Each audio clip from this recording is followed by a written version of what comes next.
그래서 분위기도 바꿔볼 겸 게임을 준비했고요. 바로바로 밸런스 게임 엔터 캐스팅 팀 버전입니다. 그래서 캐스팅 팀에서 오래 일하신 분들은 어떤 선택을 하실지 너무 궁금해가지고 저희가 준비를 해봤고요. 딱 한 명만 데뷔시킬 수 있다면 팀장님의 선택은 연습생 태도가 완벽한 연습생 vs 타고난 스타성이 압도적인 연습생. 두 번째. 타고난 스타성이 압도적인 연습생. 이거 아까 제가 얘기한 거랑 조금 그러니까 길게 보냐 네. 총으로 가냐. 네, 좀 그건데 네. 아무래도 스타성이라는 게 네. 연습으로도 성장할 수 있는 부분은 아니라고 생각하거든요. 맞습니다. 그래서 타고난 스타성은 네. 정말 그 사람만의 것이기 때문에 그렇죠. 네, 아무래도 그 사람을 포기할 수 없겠네요. 근데 저도 다년간 연습생 생활을 거쳐본 결과 네. 저도 선택하라면 그러니까 연습 태도가 완벽한 스타성이 있는 연습생이 최고겠지만 그쵸. 두 개 중에 하나를 선택하라면 타고난 스타성이 있는 연습생을 저도 선택을 할 수밖에 없는 것이 자기만의 어떤 에어리어를 구축하는 게 저는 데뷔 후에 굉장히 중요한 요소라고 생각하거든요. 네. 누구도 침범할 수 없는 나만의 것이 있는 것이. 근데 그것을 타고나게 가지고 있는 친구들을 제가 종종 봤어요. 그래서 그런 친구들은 막연하게 막 그런 엄청난 스타성을 타고난 친구는 저는 개인적으로 제가 아니라는 생각이 드는데 미친 듯이 연습을 해도 뭐 실력적으로는 당연히 올라갈 수 있지만 네. 저 사람 특유의 저 스타성은 따라가기가 어렵더라고요. 그래서 저도 타고난 스타성이 압도적인 연습생이 그쪽을 선택을 할 것 같습니다. 다음 문제는 캐스팅팀 입장에서 더 마음이 아픈 상황은 저 데뷔 안 할래요. 데뷔 직전에 이탈. 아니면 5년 키웠는데 타회사 감. 두 번째요. 5년 키웠는데 타회사야? 네. 아 그래요? 마음이 아픈 거잖아요. 그쵸. 첫 번째는 화가 나고요. 이 친구가 네, 왜 이럴까. 네네. 네, 나중에 후회하지 않았으면 좋겠는데 그쵸. 약간 그렇게 생각하는 거고 두 번째는 사실 되게 속상하죠. 그러니까요. 네, 5년 연습했다는 거는 그 친구한테 가능성도 충분히 있다는 거고 네. 그거를 회사도 알고 있다는 건데 네. 결국에는 이제 잘 안 돼서 뭐 타회사에 간 거니까 네. 물론 타회사 가서 더 잘 될 수도 있어요. 그쵸. 하지만 또 기른 정이라는 게 있다 보니까 맞아요. 네, 좀 마음이 아프긴 하죠. 네. 실제로는 이런 경험이 있으신가요? 이런 경험이 있죠. 아, 빈번한가요? 사실 5년 있기에는 그쵸. 세월이 네, 있다 네, 보니까 네. 뭐 빈번하진 않지만 그래도 없는 케이스는 아닌 것 같아요. 아, 그러면 어느 회사에서 오랫동안 연습을 했는데 타 회사에 가서 데뷔를 한 경우들 네. 두 가지 마음이 공존하실 것 같긴 해요. 맞아요. 그쵸. 근데 아까 후이 씨도 잠깐 얘기했지만 네. 데뷔라는 거는 정말 여러 가지 것들이 딱 맞아 들어가야지 할 네. 수 있는 거잖아요. 맞아요. 재능이 있고 열심히 한다고 해서 네. 데뷔를 할 수 있는 것만은 아니기 때문에 맞습니다. 지금 회사에서 5년을 연습했지만 데뷔에 운이 없으면 네. 또 안 되는 거고 맞아요. 또 다른 회사에서 데뷔 운이 있으면 가서 이적을 해서 그쵸. 이제 또 바로 데뷔 기회가 있을 수도 있는 그쵸. 거니까 마음은 아프지만 네. 네, 그래도 뭐 더 좋을 수도 있으니까 응원을 해주는 거죠. 근데 저도 음. 마음이 아픈 건 데뷔 안 할래요. 데뷔 직전에 이탈. 이게 마음이 아플 수 있나요? 근데 이건 그냥 이 친구 뭐지? 이런 케이스도 있어요. 있죠. 근데. 예. 이런 케이스도 있는데 네. 근데 이제 이게 데뷔 직전이라면은 아마 힘들어서 네. 그 과정이 어렵고 힘들어서 이탈할 가능성이 높잖아요. 그쵸. 근데 사실 데뷔하면 더 힘들거든요. 더 어렵고. 맞습니다. 네, 그러면 이 과정도 잘 버텨내지 못할 정도의 그런 뭐 멘탈과 네. 의지라면 네. 사실은 안 하는 게 맞다고 생각하기도 해요. 맞는 것 같습니다. 네. 뭐 사실 저도 이거에 선택을 원래는 하는 게 맞는 건데 제가 왜 따라하신 그러냐면 것 같은데. 저 데뷔 안 할래요. 데뷔 직전 이탈을 그러니까 데뷔 직전 이탈은 아니었는데 저도 비슷한 경험을 제가 한 적이 있어가지고 제가 이제 타 회사에 있을 때 앨범 녹음까지 다 끝내놨는데 어떠한 환경에 의해서 다시 리셋돼서 다른 곳에서 다시 연습을 시작해야 되는 환경이 온 적이 있었어요. 근데 그때 당시에 이제 제가 건강적인 이슈 플러스 멘탈적인 이슈가 겹치면서 제 발로 네, 말씀을 드리게 됐던 경험이 있어가지고 할 말이 없네요. 다음 문제는 현지 캐스팅팀으로서 더 멘탈이 흔들리는 순간은 1번 길거리 캐스팅 50명 거절당하기 2번 SNS DM 읽씹 200번 당하기 첫 번째. 길거리 캐스팅 50명 거절당하기요? 네. 아 그래요? 지금 멘탈 흔들렸어요.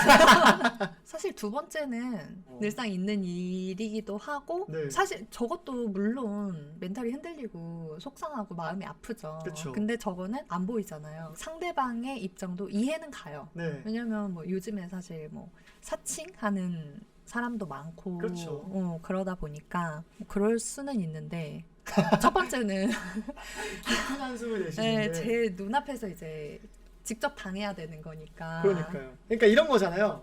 혹시 네.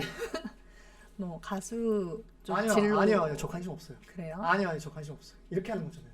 맞아요. 지금 약간 흔들리신 거. 아 지금 좀 흔들렸어요. 아 근데 진짜로 이거는 저는 경험해 본 적은 없지만 근데 이런 경우들이 있어요. 있죠. 현장에서 거절을 하는 경우가? 있죠. 왜냐면은 아예 정말 이쪽 진로에 대해서 생각해보지 못했던 친구들은 네. 그 상황이 되게 당황스럽고 그렇겠죠. 아. 당연히. 그러다 보니까 뭐 그 당시에는 거절하는 친구들이 많고 그럴 수 있다고 생각을 해요. 아 그쵸. 그럴 때는 이제 좀 보호자 분들이랑 네. 이제 저희가 직접 소통을 해보겠다. 아. 그런 식으로 해서 이제 이 친구보다는 보호자랑 좀 소통할 수 있게 방법을 좀 만들죠.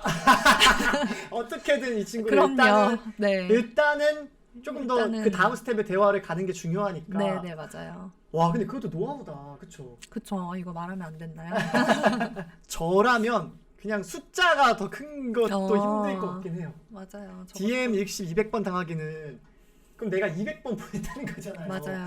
근데 200번을 보내려면 찾는 시간이 또 있으실 거고 맞아요. 그럼 200명을 찾으셨다는 건데 그거에 모두 읽심을 만약에 당했다라고 하면 쉽지 않을 근데 것 이게 같다. 한 명한테 200번 당하는 건지 네. 아니면 200명한테 200번 당하는 건지에 따라서 또 좀 다를 것 같아요. 그쵸. 네. 그럴 수 있네요. 한 명한테 200번 당하는 거나 200명한테 한 번 당하는 것 중에는 어떤 게 더 흔들릴까요? 저는 한 명한테 200번 당하는 게 더 힘들 것 아 그래요? 같아요. 네. 왜냐면 200번이나 보냈다는 거는 그 친구가 정말 괜찮다고 생각을 했을 거잖아요. 네네. 그러니까 200번이나 보낸 거잖아요. 그쵸.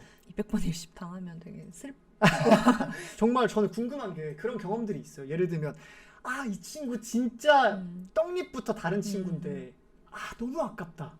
이런 경험이 있으세요? 있죠. 부모님과의 대화를 통해 이렇게 회사로 데리고 오게 들어온 경우들도 있어요. 그쵸.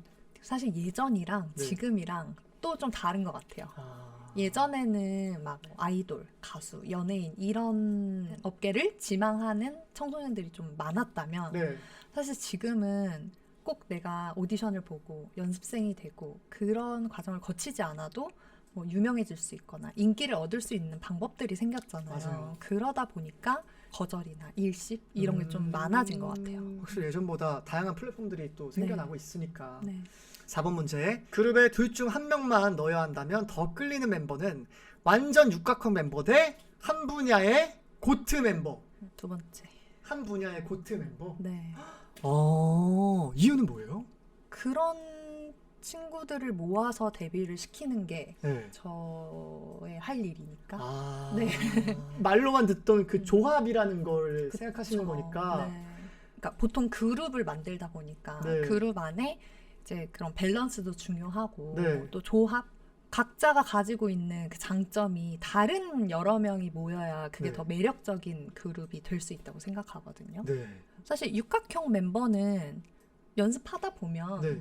뭐 어느 정도 이제 평균치를 맞아요, 높이면서 맞아요. 만들어 나가는 거고 네. 한 분야의 고트한 멤버는 타고난 부분도 있다 보니까 이제 저는 그런 분들을 더 끌려한다. 네. 그렇죠. 근데 뭐 팀이라고 해서 뭐 모든 멤버들이 한 분야의 고트끼리만 모여서 하는 경우들도 많이 없긴 하지만 그렇죠. 그렇죠. 육각형의 친구들도 있고 그렇죠. 그렇죠. 네, 또 그 육각형의 크기도 조금씩 다르기도 하고 다르죠. 네. 네. 어떤 친구는 이 분야가 너무 뛰어나서 데뷔조에 합류하는 경우들도 있고 맞아요. 저라면 제가 이제 약간 육각형 멤버잖아요. 네. 그래서 저는 저거 할게요. 육각형 멤버. 근데 필요하죠. 너무 좋죠. 사실 없어서 못 넣죠. 그렇죠. 와 이건 진짜 어렵다 근데. 어렵죠. 네, 이거는 제 생각에는 또 많은 캐스팅 팀 분들께 여쭤봐도 각자 의견이 다르실 좀 것 같아요. 나뉠 수 있겠죠. 네. 팀장님의 어떤 기준에서는 이런 선택을 하시는 것 같고. 마지막 질문 가보겠습니다. 둘 중 더 쉽지 않은 스케줄은 새벽 5시 공항 출국 스케줄 대 밤샘 오디션 심사. 하나, 둘, 셋. 두 번째죠. 밤샘 오디션 심사. 네. 아, 그래요. 출국 스케줄은 그냥 저 혼자만 감당하면 되잖아요. 근데 이제 밤샘 오디션 심사는 이제 오디션을 보는 친구들이 같이 밤을 새는 거잖아요. 네. 그러다 보니까 아까도 얘기했지만 체력 이슈를 그쵸. 이겨내면서 이제 진행을 해야 되니까 네. 더 여러 사람이 좀 관련이 된 음. 거라고 생각이 들어가지고 저게 네. 더 쉽지 않은 스케줄이라고 생각해요. 뭔가 한 가지 더 덧붙이자면 밤샘 오디션 심사에 대한 어떤 힘듦에 대해서 캐스팅팀 분들 모두 다 똑같으실 텐데 한 명 한 명이 자기의 인생과 자기의 꿈을 걸고 오는 맞아요. 시간들이니까 이게 밤샘이어도 긴장을 늦출 수가 없잖아요. 디테일하게 봐야 하고 맞아요. 참 어려운 것 같아요. 저도 이제 오디션 프로그램에서 심사위원, 멘토석에 앉아서 이렇게 오디션을 보는데 거기는 뭐 탈락 이런 건 없었고 네. 그냥 이제 어떤 등급을 이제 나누어 드리는 시간이었는데 사실 촬영이 새벽 5시까지 이어졌어요. 자리에 앉아 계신 분들 중에 어린 축에 속했기 때문에 네. 저의 의견이 뭐 그렇게 강하지도 않았지만 그냥 모든 분들이 그 마음이신 거예요. 한 명 한 명이 꿈을 걸고 이 기회를 찾아서 여기까지 와서 이 친구들은 이 새벽에 춤추고 노래하는데 그쵸. 우리가 여기 앉아서 보는데 감히 피곤한 기색을 보여? 라는 마음으로 말씀도 하시고 네. 계속 그런 스탠스를 가지고 계시다 보니까 보면서 당연히 너무 멋진 생각들이지만 어떤 직업적인 면에서 어쩌면 쉽지 않을 수 있겠다 라는 생각도 들었던 맞아요. 것 같아요. 네. 그런 경우들이 또 종종 있으시기도 하시잖아요. 그죠? 저 뭐 밤을 새진 않지만 네. 정말 장시간 오디션이 진행되는 경우들이 있죠. 이렇게 해서 5가지 네. 저희 밸런스 게임을 해봤고 너무 재밌었어요. 저는. 네, 저도요. 아니, 처음이니까 저는 모든 게 처음이다 보니까. 네네네네. 아무튼 재밌었습니다. 밸런스 게임 너무 재밌었고요.